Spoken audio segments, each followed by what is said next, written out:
العالمين والعاقبة للمتقين والصلاة والسلام على سيد الأنبياء والمرسلين محمد وآله وصحبه أجمعين. أما بعد، فأعوذ بالله من الشيطان الرجيم. بسم الله الرحمن الرحيم. ألف لام ميم ذلك الكتاب لا ريب فيه.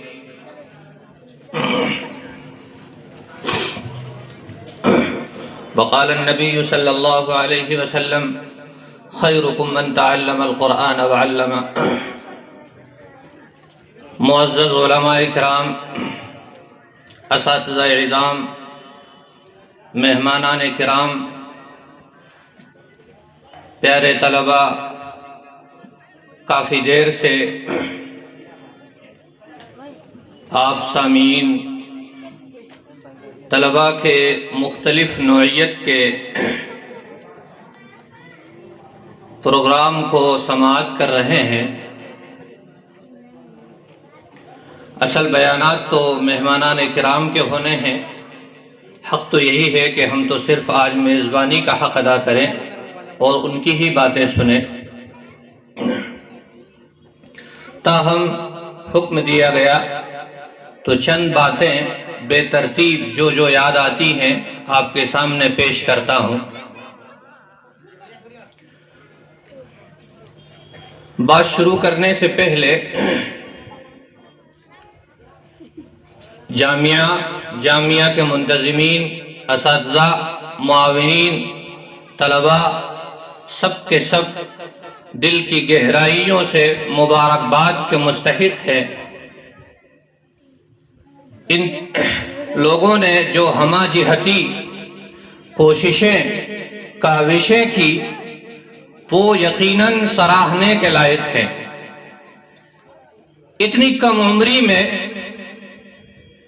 جس وقت کے بڑے بڑے ہونے کے باوجود بھی لوگ الفاظ پر گرفت نہیں رکھ پاتے اور کہاں کون سا لفظ بولنا چاہیے یہ سیکھنے میں تو عمریں گزر جاتی ہیں. تو باوجود کم عمری کے انہوں نے جس سلیقے سے الفاظ پر پکڑ رکھتے ہوئے مکمل گرفت کے ساتھ اپنی بیدار مغزی، اساتذہ کرام کی محنت، منتظمین کی کاوشوں کا ثمرہ آپ کے سامنے ان نونہالوں نے، کم عمروں نے پیش کیا، وہ واقعی قابل تعجب تھا.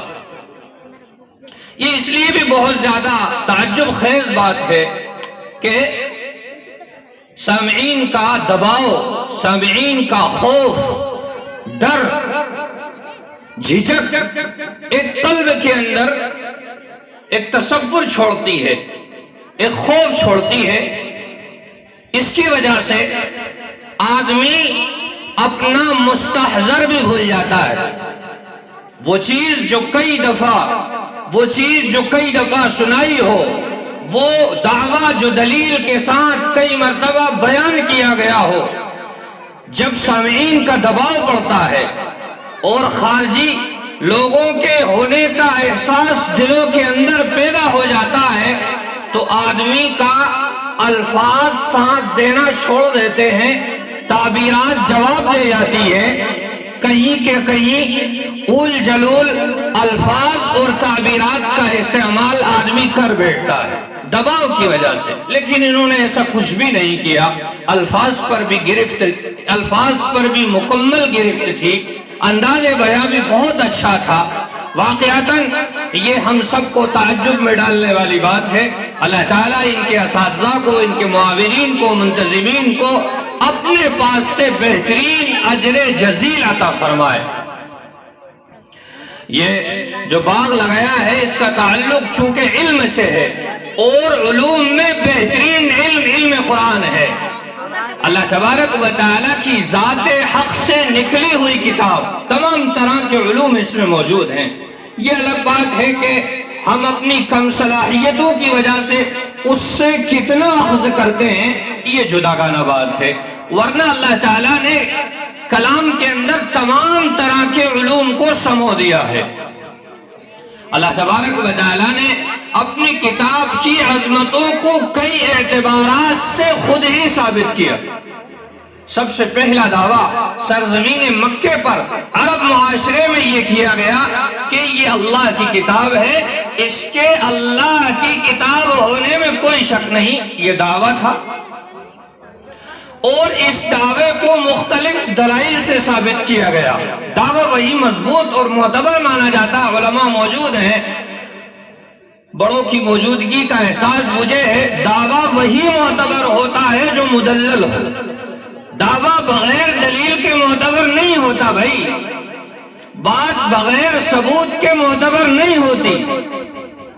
اس کے بعد قرآن کریم نے ان مکے والوں سے جنہیں اپنی زباندانی، شعر و ادب، انشا پردازی کا حد سے زیادہ غرہ تھا، جنہیں اپنے زبان و ادب پر حد سے زیادہ غرور تھا، ان سے کہا اگر تمہیں اس بات میں کوئی شک ہے کہ یہ اللہ کی کتاب ہے اور محمد الرسول اللہ صلی اللہ علیہ وسلم نے اپنی جانب سے گھڑ لیا ہے تو تم زبان و ادب کے ماہر ہو، تمہاری بچیاں عربی دانے میں ماہر ہیں، عربی ادب تمہاری جیب کی گھڑی ہے، ہاتھ کی چھڑی ہے، تم اگر ان سب میں مہارت اور قدرت رکھتے ہو اور ید طولہ تمہیں عربی زبان میں حاصل ہے تو جاؤ تم اس جیسا کلام لا کر دکھلا دو، اور اگر تم سے بھی یہ کام نہ ہو سکے تو تم اللہ کے علاوہ جن معبودان باطلہ کی عبادت کیا کرتے ہو ان کو بھی بلا لو۔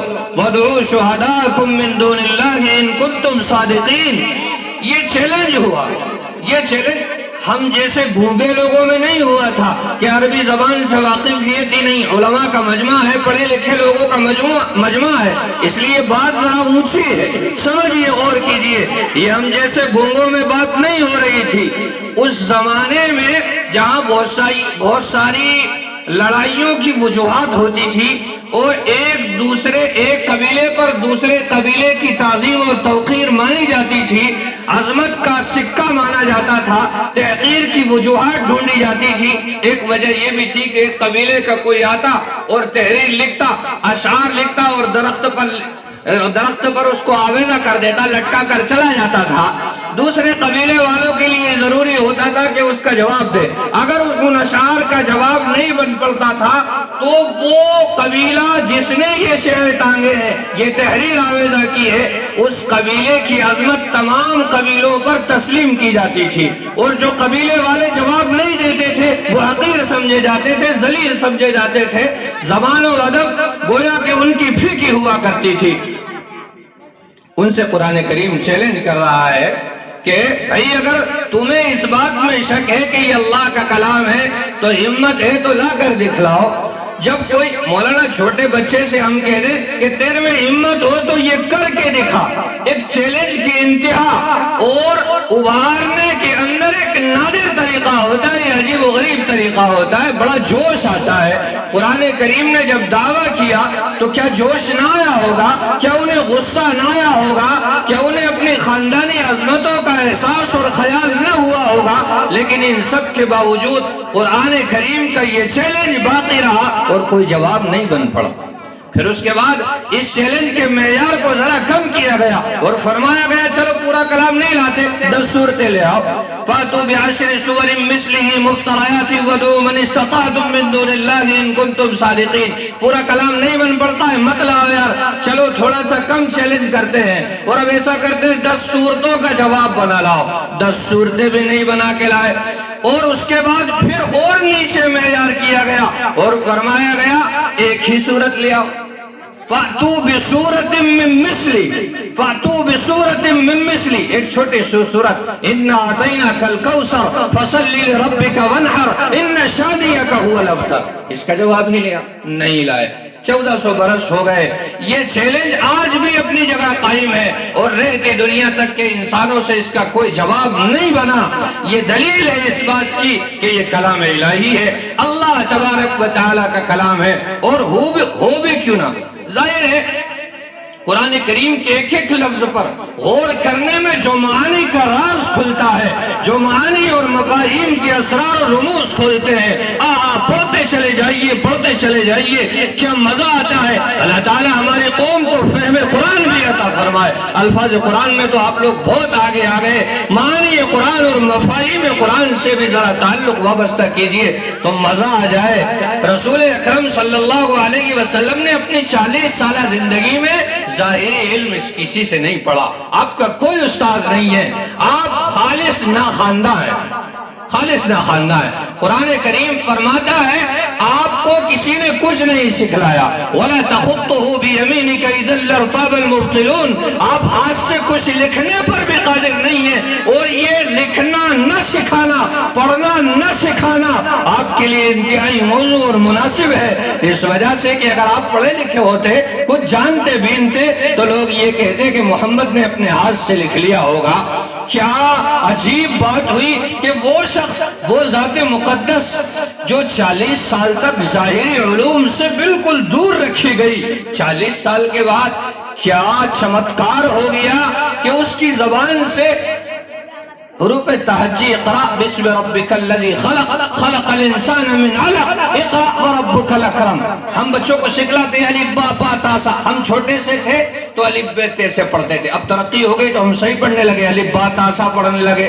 رسول اکرم صلی اللہ علیہ وسلم کا الف با فلسفہ کائنات کو سمجھایا گیا، اقرأ بسم ربک الذی خلق، پڑھ اس ذات اقدس کے نام سے جس نے پیدا کیا۔ او ہو، تخلیق کائنات کا فلسفہ سمجھایا جا رہا ہے، پہلے ہی دن تعلیم دی جا رہی ہے، پر اس ذات بابرکت کے نام سے جس نے عدم کو وجود بخشا، جس نے عدم کو وجود بخشا، نہ ہونے کو ہونے میں تبدیل کیا، اور جو چیز نہیں تھی اس کو وجود بخشا۔ حضرت مفتی سعید صاحب دامت برکات، حضرت مفتی سعید صاحب رحمہ اللہ استاذنا، ہم میں سے کئی کے استاذ ہیں، استاذ الاساتذہ، اللہ تعالیٰ آپ کو غریق رحمت فرمائے، کروڑوں رحمتیں آپ کی قبر مبارک پر نازل فرمائے۔ فرمایا کرتے تھے یہ پہلا اقرا جو ہے نا، یہ ان پڑھوں کے لیے، جو کچھ بھی نہیں جانتا اس کے لیے، پھر آگے اقرا آ رہا ہے 2-3 فقروں کے بعد ہی اقرا وربک الاکرم، یہ دوسرا والا اقرا جو ہے یہ پڑھے لکھے لوگوں کے لیے۔ لو کتنا اچھا فلسفہ حضرت نے بیان کیا، چونکہ اللہ کے رسول صلی اللہ علیہ وسلم کے تعلق سے صحیح حدیث میں آتا ہے جب فرشتے نے یہ کلام سنایا اور کہا ایسا پڑھو تو اللہ کے رسول صلی اللہ علیہ وسلم نے فرمایا میں نہیں پڑھ سکتا، اس لیے کہ میں نے ظاہری علم کسی سے پڑھا ہی نہیں، میں جانتا ہی نہیں۔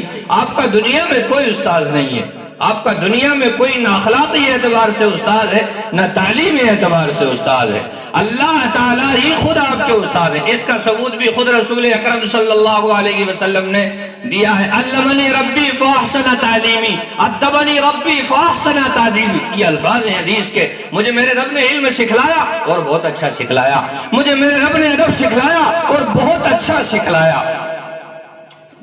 ظاہری امی لقب ضرور ہے، ہمارے حضرت ماضی قریب میں ایک بزرگ گزرے ہیں، ان کے اشعار ہیں، لقب تو امی ہے لیکن علوم الاولین والآخرین سے آپ کو نوازا گیا۔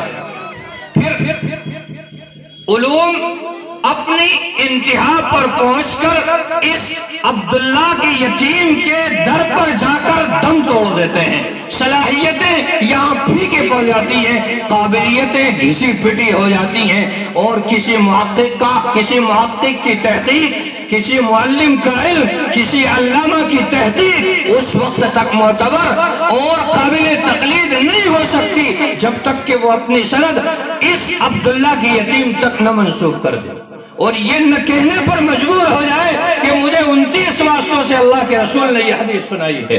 پڑھیے انما الاعمال بالنیات، میں 29واں شاگرد روحانی رسول اکرم صلی اللہ علیہ وسلم کا آپ کے سامنے بول رہا ہوں، میرے پیچھے اکابر کی ایک سند متصل ہے، ایک سند متصل ہے، یہ ایسا نہیں کہ وہ فلانے نے ایسی بات کی تھی، ڈھکانے نے ایسی بات کی تھی، ڈھکانے نے ایسی بات کی تھی، امکے نے اس میں یہ بڑھا دیا، ڈھمکے نے یہ بڑھا دیا۔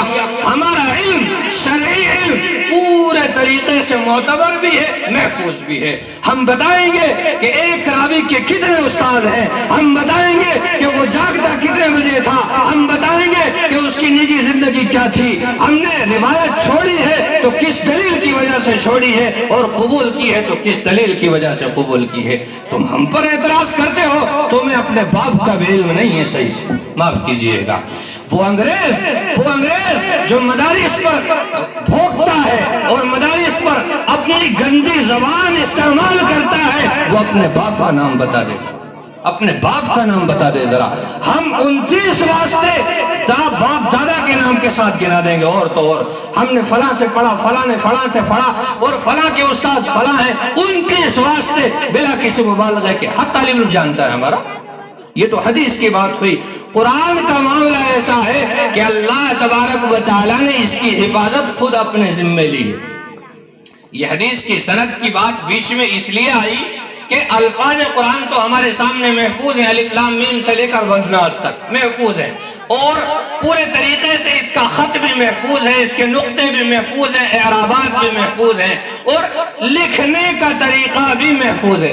ابھی کچھ دن پہلے، 1.5 سال پہلے، ماضی قریب ہمارے پاس کے ایک بڑے عالم ہیں، ان کی زبان ذرا پھسلی، رسم مصحف عثمانی پر اعتراض کیا انہوں نے۔ رسم مصحف، ذرا غور کیجئے گا، علماء بیٹھے ہیں، آپ سے مخاطب ہوں، رسم مصحف عثمانی پر اعتراض کیا کہ الف لام میم ایسے نہیں لکھنا چاہیے، ایسے لکھنا چاہیے، اور کچھ انہوں نے نشاندہی کی۔ پکڑا علماء نے، پکڑا اور کہا کہ معلوم نہیں ہے آپ کو کہ رسم مصحف عثمانی پر صحابہ کا اجماع ملزم۔ حضرت عثمان غنی رضی اللہ تعالیٰ عنہ کے بڑے کارناموں میں سے ایک عظیم کارنامہ یہ ہے کہ اس وقت جو مختلف قراتوں میں قرآن کریم لکھے ہوئے تھے رائج سے، ان سب کو مختلف علاقوں سے جمع کیا، اور جمع کرنے کے بعد ایک قرات پر اس کو جمع کر دیا۔ اس کو کہتے ہیں رسم مصحف عثمانی، جو ہندوستان، پاکستان اور دنیا کے زیادہ تر حصے میں جو قرات پڑھی جاتی ہے۔ یہ ذرا سا تعلق قرات سے ہے، اعتراض نہ ہو اس پر۔ تو حضرت عثمان غنی نے اس کو اسی طرح لکھوایا، ٹھیک ہے؟ اس پر صحابہ کرام رضوان اللہ علیہم اجمعین نے یا تو خاموشی کے ذریعے تائید کی یا زبان سے کہہ کر تائید کی۔ وہ زمانہ تھا، تمہارا میرا زمانہ نہیں تھا کہ میرے خوف سے حضرت مولانا ثناء اللہ، میں مثال دے رہا ہوں حضرت، میرے خوف سے حضرت مولانا ثناء اللہ صاحب کہتے جی حضرت آپ جیسا فرماتے ہیں وہ صحیح ہے۔ یہ وہ زمانہ نہیں ہے۔ ایک مثال دیتا ہوں، عمر فاروق رضی اللہ تعالیٰ عنہ ممبر شریف پر خطبہ دے رہے ہیں، ایک بوڑھے صحابی ضعیف العمر صحابی کھڑے ہوئے، لوگ کہتے ہیں نا عمر کا بہت رعب تھا، عمر کا رعب کا اندازہ اس سے بھی لگائیے۔ ایک بوڑھے صحابی کھڑے ہوئے، عمر تقریر بعد میں، پہلے یہ بتاؤ کہ یہ جبہ کہاں سے آیا؟ جو مال غنیمت تقسیم ہوا تھا وہ تو اتنا تھا، مال غنیمت میں جو کپڑا ملا وہ تو اتنا تھا کہ کرتے کا ایک حصہ ہی اس میں ہو سکتا تھا، یا تو اگلا حصہ ہو سکتا تھا یا پچھلا حصہ ہو سکتا تھا۔ آپ نے پورا کرتا پہنا ہے، یہ کہاں سے ہے؟ پہلے اس کا حساب دو، باقی بات بعد میں ہوگی۔ ہمت ہے کسی کی؟ اب کسی کی ہمت نہیں، مول صاحب باپ سے نہیں بول سکتا لوگ، وہ باپ تو بہت بڑی بات ہو گئی، چچا سے نہیں بول سکتا، بڑے بھائی سے نہیں بول سکتا۔ یہ جرأت تھی، ایمانی جرأت۔ کیا آپ سوچئے، میں پورا واقعہ نہیں بتاتا، صرف مثال دیتا ہوں آپ کو۔ عثمان غنی رضی اللہ تعالیٰ عنہ نعوذ باللہ کوئی غلط رسم، کوئی غلط طریقے سے لکھتے اور صحابہ خاموش سے رہتے، ناممکن تھا مول صاحب، ناممکن تھا۔ تو صحابہ نے اجماع کیا، اور 14 صدی سے لے کر آج تک نقلاً بعد نقل، نسلاً بعد نسل، تواتراً عن تواتر، اتنی بڑی جماعت نے ہر زمانے میں رسم مصحف عثمانی کو، قرآن کریم کے لکھنے کے انداز کو ہر زمانے میں تسلیم کیا ہے۔ اب میری تحقیق معتبر نہیں، مولی ثناء اللہ آپ کی بھی معتبر نہیں، کسی کی معتبر نہیں۔ اب آپ اعتراض کرو گے، ہم کہہ دیں گے 14 صدی پہلے اس رسم مصحف عثمانی پر اجماع ہو چکا ہے، تمہاری تحقیق ردی کی ٹوکری میں ڈالنے کے قابل ہے۔ الفاظ محفوظ ہیں، الفاظ کی حفاظت کے لیے اللہ نے ہر زمانے میں بڑی بڑی جماعتیں پیدا فرمائی، لہجے کی اور نقل و حرکات کی حفاظت کے لیے اللہ نے قرآن کرام پیدا فرمائے۔ سب سے پہلے اور عمدہ قاری دور صحابہ میں ابی بن کعب ہے رضی اللہ تعالیٰ عنہ، آپ ہی تراویح کے سب سے پہلے امام ہیں۔ کہہ دو سبحان اللہ بھائی، اب بات ذرا معتبر ہو رہی ہے اور تحقیقی ہو رہی ہے۔ الحمدللہ پڑھ لکھ کر آتا ہوں یار، ذرا دھیان سے سنیے۔ صحابہ میں سب سے پہلے اور عمدہ قاری ابی بن کعب ہے۔ کوئی اعتراض کرے گا حضرت ابو بکر نہیں تھے، عمر نہیں تھے، عثمان نہیں تھے، علی نہیں تھے، تو بیوقوفوں سمجھو اعتراض کرنے سے پہلے ہر ایک کا معیار اور مقام الگ الگ ہوتا ہے۔ میں تقریر کرتا ہوں، یہ مولوی صبغت اللہ میرا بھائی ہے، یہ نہیں کر سکتا۔ میں پڑھاتا ہوں، مولانا ثناء اللہ صاحب بہت اچھے مقرر ہیں، امام ہیں، لیکن مدرس نہیں ہے۔ حضرت علامہ کشمیری جن کے علوم کو زمانے نے تسلیم کیا، چار دانگ عالم میں ان کا سکہ اب تک موجود ہے، تقریر نہیں کر سکتے۔ وہ خانقاہ کی مسجد ہے، میں نے بھی دیکھی، کئی دفعہ نماز پڑھنے کا اتفاق ہوا، عصر کی نماز وہاں پڑھتے تھے، انور منزل ابھی بھی موجود ہے۔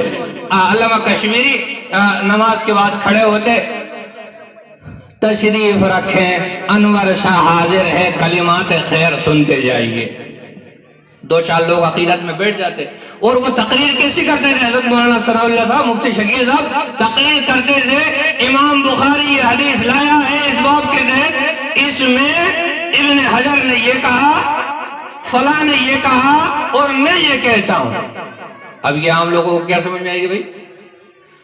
بڑا شوق تھا لیکن حضرت کو، بڑا دلی خواہش اور تمنا تھی، دیری نہ، یہ تمنا تھی حضرت کی کہ میں مقرر ہوں۔ تو خیر اللہ تعالیٰ نے یہ تمنا پوری کی، اور آپ کے بیٹوں میں حضرت علامہ انظر شاہ رحمت اللہ علیہ بڑے مقرر گزرے ہیں۔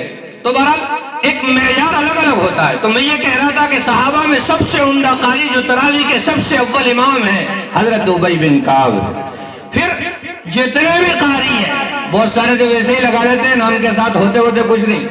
ہم لوگ بھی ہم لوگ مولانا ہوتے ہیں نا، ہم لوگ خلاصہ فوائد مکیہ جزری، پتہ نہیں اتنی مشکل کتابیں ہم لوگ بھی پڑھ کر آتے، بھائی ہمیں بھی قاری کہہ دیا کرو، ہم بھی قاری ہوتے ہیں، لیکن آواز ٹھیک نہیں، لہجہ ٹھیک نہیں، ترتیب ہم جانتے نہیں۔ تو ہر زمانے میں اللہ تعالیٰ نے قراء کی ایک بڑی جماعت کو پیدا فرمایا، اور اگر کوئی نیا طریقہ ایجاد کرتا ہے قرات میں تو قراء کی جماعت چیختی ہے کہ نہیں، یہاں گننا اتنا ہی ہوگا، مد متصل کی مقدار 2 الف سے 3 الف ہے، بس اتنی ہی ہے، لازم کی مقدار 5 ہے تو ہے، 6 بھی جائز نہیں، 4 بھی جائز نہیں، مد منتصل کی مقدار 1 سے لے کر 2.5 الف ہے تو ہے، گننا کی مقدار 1 الف ہے تو ہے، ادنائے حلق سے نکلتا ہے تو نکلتا ہے، بس یہ حرف آخر ہے، ماننا پڑے گا۔ یہ ہے قرآن کریم کی حقانیت۔ یہ الفاظ کے لیے اللہ تعالیٰ نے حفاظ کو پیدا فرما دیا۔ چھوٹے چھوٹے بچے 14 سال کے 15 سال کے حافظ ہو جاتے ہیں، شروع سے لے کر آخر تک ایک بیٹھک میں بغیر غلطی کے قرآن کریم سنا رہے۔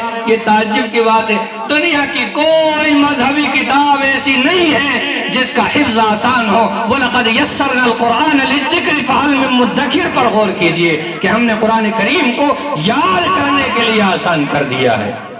بولا نا، بڑا مشکل مرحلہ ہے، کر کے دیکھیے۔ دعائے قنوت یاد کرنے میں پسینے آ جاتے ہیں، سورہ فاتحہ اور 10 سورتیں یاد کرنے میں جماعت کے حلقے لگتے ہیں تو پسینے آ جاتے ہیں، مولانا اگل بگل بغلے جھانکنے لگتے ہیں۔ یہ چھوٹے چھوٹے بچے اللہ کا قرآن پہلے پارے سے لے کر 30 پارے تک اپنے سینوں میں محفوظ کرتے ہیں۔ اگر یہ خداوندی حفاظت کی جماعت میں شمولیت پر امداد نہیں ہے تو اور کیا ہے؟ قرآن کا معجزہ نہیں ہے تو اور کیا ہے؟ دنیا میں قرآن کریم سے پہلے نہ جانے کتنے صحیفے آئے، تعداد ہمیں نہیں معلوم، لیکن 3 کتابیں بڑی مشہور ہوئی ہیں، انجیل، تورات، زبور۔ انجیل، تورات، زبور بڑی مشہور، اور 4تھی کتاب قرآن کریم ہے۔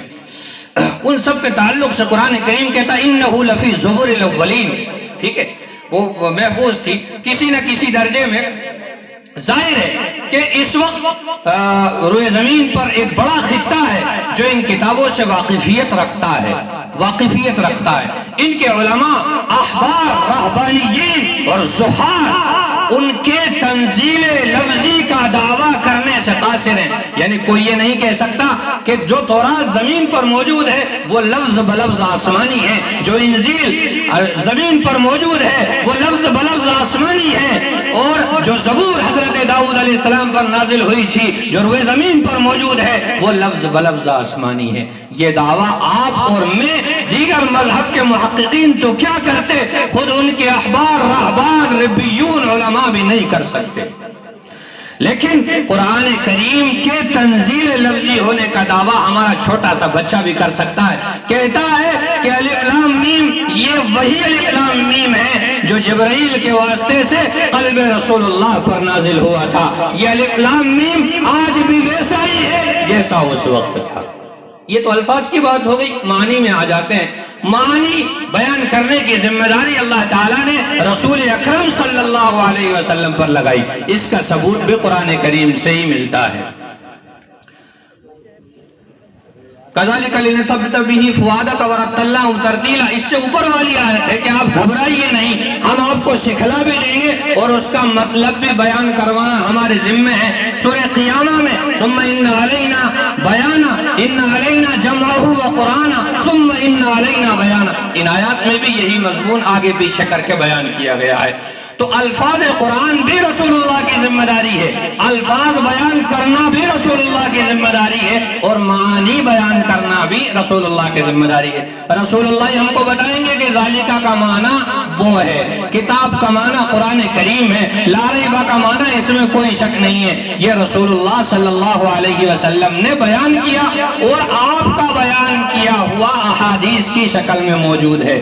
یہ احادیث بھی ایسی ویسی نہیں ہے. ہم لوگ پڑھتے ہیں نا پسینے آ جاتے ہیں. ایک ایک حدیث میں 29 راویوں کے نام یا ایک شعبہ ہوتا ہے، شعبہ تخصص فی الحدیث.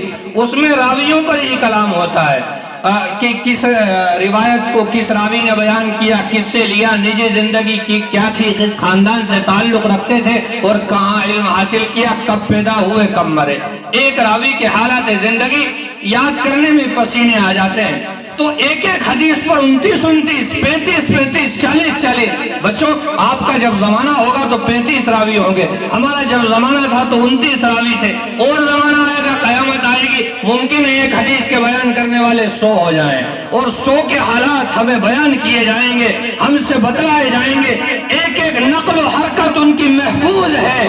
یہ ہے معانی قرآن کی حفاظت. اور رسول اللہ صلی اللہ علیہ وسلم نے جو مطلب بیان کیا، یہ ہمارے مفتی شکیل صاحب ایک بڑے ادارے سے تعلق رکھتے ہیں.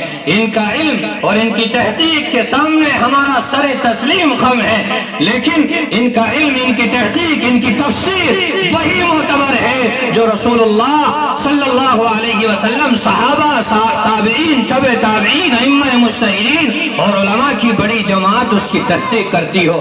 اگر یہ ذاتی رائے کہہ دیں گے اور ذاتی رائے کسی معتبر جماعت علماء سے ٹکرائے گی تو ان کا علم اپنی جگہ، ان کی تحقیق اپنی جگہ، ان کی طہارت اپنی جگہ، اللہ کے یہاں ان کی مقبولیت اپنی جگہ، لیکن معتبر نہیں ہے. ابھی ماضی قریب میں بچوں میں اشارہ کرتا ہوں، ابھی میں نام نہیں لوں گا، اچھی بات نہیں ہے. ایک بہت بڑے جن کو اپنی زبانداری پر بڑا غرہ تھا مختلف زبانوں میں، ایسے بولتے تھے جیسے ایک زمانہ تھا کہ مول صاحب ہم بھی متاثر تھے. دہلی میں رام لیلا میدان میں بڑا جمعیت علماء ہند کا جلسہ ہوا. شیخ عبدالرحمن السدیس تشریف لائے. انہوں نے ان کا ماتھا چوما تھا عربی بولنے کی وجہ سے، لیکن دیکھا وہ ساری عظمتیں، مقبولیتیں، قبولیتیں، عزتیں اسی وقت تک تھی جب تک وہ علی میاں ندوی رحمت اللہ علیہ اور امت کے سواد اعظم کے علوم کی اشاعت کر رہے تھے. جب امت سے ہٹے تو کہاں ہے پتہ بھی نہیں چلا. اس لیے بچوں تم کتنے ہی بڑے عالم ہو جاؤ، جو علماء مجھ سے عمر میں چھوٹے ہیں ان سے درخواست کرتا ہوں، بڑوں سے تو ہم نہیں کہہ سکتے، آپ کا علم کتنا ہی معتبر ہو جائے، تمہاری صلاحیت ثریا پر چڑھ کر بولنے لگے، علماء اہل سنت والجماعت کے خلاف کوئی رائے اور کوئی قول قائم نہ کرنا، چاہے تمہیں اپنے قول کے صحیح ہونے پر 100 دلیلیں مل جائیں. زمانہ فتنے کا ہے، آخری دور چل رہا ہے. رسول اللہ صلی اللہ علیہ وسلم نے فرمایا آخری زمانہ آئے گا، یصبح مومنا ویمسی کافرا، یمسی مومنا ویصبح کافرا. آخری زمانہ آئے گا کہ ایسا وقت آ جائے گا کہ آدمی صبح ایمان کی حالت میں کرے گا، شام کفر کی حالت میں کرے گا، شام ایمان کی حالت میں کرے گا، صبح کفر کی حالت میں کرے گا۔ تو فتنے بالکل ایسے ہی آخری دور میں، کتاب الفتن ہم لوگ پڑھتے ہیں، آخری دور میں ایسے ہی ابلیں گے، ایسے ہی وجود میں آئیں گے جیسا کہ بارش میں کیڑے مکوڑے نکل آتے ہیں۔ تو ان فتنوں سے بچنے کا طریقہ یہی ہے کہ علماء اہل سنت والجماعت کی تحقیق، ان کا علم، ان کا قول، ان کی رائے آخری حرف ہے، آخری حرف ہے۔ تمہاری جو رائے ہوگی، کوشش کرو علامہ انور شاہ سے سبق لو۔ علامہ کشمیری کا علم، علامہ کشمیری کے علم کو اگر سمندر کی شکل دے دی جائے اور تم اس میں غسل کرنے کی کوشش کرو تو تمہارے علم کے سامنے ان کا علم ایسے ہی ہے جیسے تمہارے ٹخنے تک پانی آتا ہو۔ اگر علامہ کشمیری اپنے علم کی صرف زکوٰۃ نکال دیں تو سارے ہمارے زمانے کے علامے اور فہامے ان کے سامنے زکوٰۃ لینے کے لیے لائن لگائیں گے، اتنا علم ہے۔ لیکن اس کے باوجود بھی ساری عمر مسلک ابو حنیفہ کو مؤید، مدلل، محقق کرنے میں گزار دی، اور کوئی نئی تحقیق، کوئی نیا شوشہ علامہ نے امام ابو حنیفہ کی رائے کے خلاف قائم نہیں کیا۔ تفردات تو ہر جگہ ہوتے ہیں، علماء اعتراض نہ کریں مجھ پر۔ کسی نے کہا ہے، علامہ کشمیری کے معاصرین میں سے کسی نے کہا ہے کہ علامہ کشمیری جیسے شخص کا مسلمان ہونا یہ اسلام کے حق ہونے کی دلیل ہے۔ اور کسی نے ایک لفظ اور بڑھایا کہ امام ابو حنیفہ رحمۃ اللہ علیہ کے مسلک کے حق ہونے کی دلیل علامہ کشمیری کا حنفی ہونا۔ غور کیجئے یہ کتنے بڑے لوگ تھے، ان کا علم کس قدر تھا، ان کا تقوی کس قدر تھا، ان کی تحقیقات کس قدر تمہارے مقابلے میں بڑی ہوئی تھی، لیکن انہوں نے علماء اہل سنت والجماعت کی تحقیقات کے سامنے سر تسلیم خم کیا۔ نہ صرف سر تسلیم خم کیا بلکہ وہ دلائل سے مزین کیا، وہ براہین سے مبرہن کیا کہ ہم جیسے کم پڑھے لکھے لوگوں کو تو سمجھ میں بھی نہیں آتا صاحب علامہ کی تحقیق ہم لوگ سمجھتے بھی نہیں۔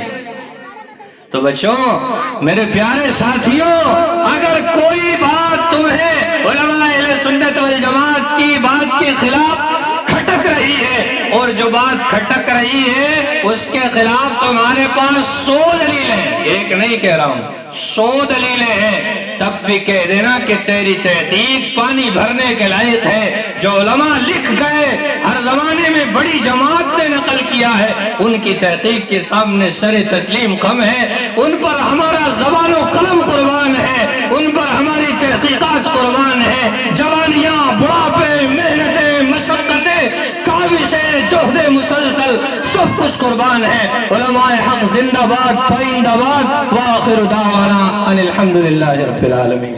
جزاک اللہ و احسن الجزاء۔ ابھی سنا ہی تھا، چند باتیں حضرت کے تعلق سے سنی کہ یہ تو اپنے علمی، جو اللہ نے ان کو علمی صلاحیت عطا فرمائی ہے، اس سے بہت نیچے جا کر حضرت بات کر رہے تھے۔